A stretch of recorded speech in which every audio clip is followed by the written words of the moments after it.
Hello, class. This is the recorded lecture for complex numbers, which is section 1.3 in our algebra book.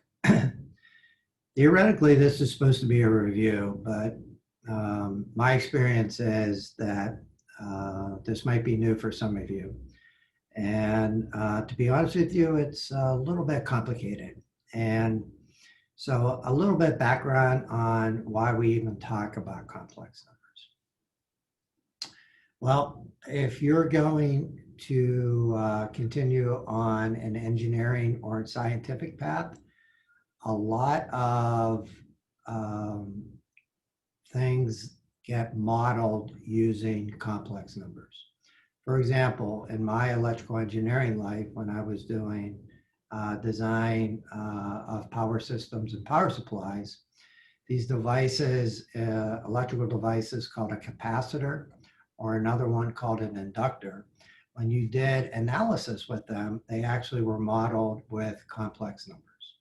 A lot of other scientific things are as well. And so what math tries to do is give you the ability to analyze things by putting those equations together and then solving them. And so for those of you going that route, you'll definitely see it again. You'll see it in trig, and you'll see it definitely starting big time in Calc 2. For those of you on the business route, and you're taking this class and maybe the business calc class or accounting class, statistics, no complex numbers. So money is real, people are real, so that aspect of modeling really doesn't apply. So the definition of what a complex number is goes back to the idea that, do you remember when we were talking about the discriminant and the quadratic formula? And the idea is that if what's underneath the square root is negative, what do? Well, from what we've done so far, we say there's no real solution, which is obviously a true statement. But as I said before, especially in a lot of technical analysis, that number ends up being negative. And there's obviously still modeling that needs to be done. So what the mathematicians have done, have defined this other variable called I. And the way they define it is I squared equals -1. So if you think about how to get rid of the square, right? You take the square root of both sides. And so I would equal the square root of -1. And so this is how we introduce the ability to continue the analysis if what's underneath that square root sign ends up being negative. And so what we're going to do here is introduce you to that concept, show you a little bit of arithmetic with regards to that as well. And then we're going to put this aside until we get back to chapter 5. And you'll see this when we get to the end of chapter 5. And it comes into play. Probably one of the more complicated sections is the end of chapter 5 with regards to that. So let me clear this here and kind of show you a couple things here on the slides. So this is, again, the definition that this letter I, which is the imaginary part of the number, of a complex number, where I squared equals -1. And then the way that we define these numbers, might be better just to do it on the whiteboard, is that we have a real number, which is we use the letter A for, and the imaginary part of that number, B times I. And so this is the definition of a complex number. And when we give you some examples, remember this would be 1. say 2 plus 3i. Another example would be, say, minus 3 minus 2i. You could have something, say, 6i, which implies that the real part is 0. And if you think about it, you could have a number like this, right? 7 plus 0i. And remember, anything times 0 is 0, so this would just be 7. So theoretically, all real numbers are what we call a subset of the complex numbers. Again, this is a little bit of number theory. I'm not going to ask you any questions on it, but just talk about it a little bit. That the real numbers are inside the set of complex numbers. And what's kind of weird is, obviously, there's an infinite amount of real numbers, and there's also an infinite number of complex numbers. And it's weird when you get into some higher level math, there's some orders of infinity where there's more complex numbers than real numbers, even though both of them are infinity. If that didn't make any sense, don't worry about that part of it.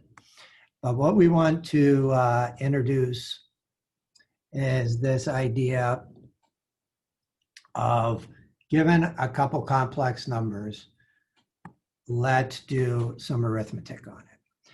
So, and the good news is that the arithmetic hopefully makes sense. And what I mean by that, if I was the king of math and I would be setting up certain operations like adding, subtracting, and multiplying complex numbers, this is exactly the way I would do it. So hopefully it kind of feels right with regard to that. So let's do addition and subtraction, and then we'll stop this part of the lecture and start another one. So with regards to addition, say like you have 2 plus 3i, and you want to add it to, say, minus 4 minus 4i. So the strategy is that you deal with the two real parts, and then you deal with the two complex parts. So the way you think about it is you deal with the real part first, and this would be minus 2. And then you could deal with the complex part.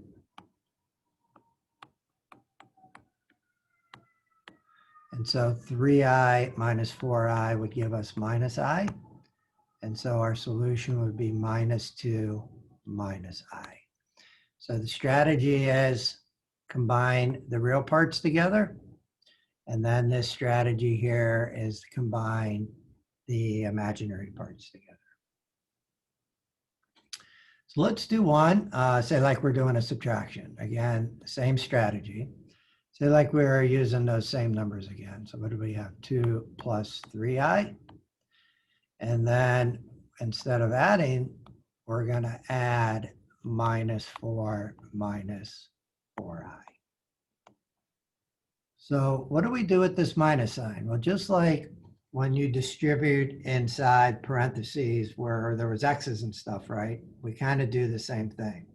So the idea would be the real part is 2 minus a minus 4, right?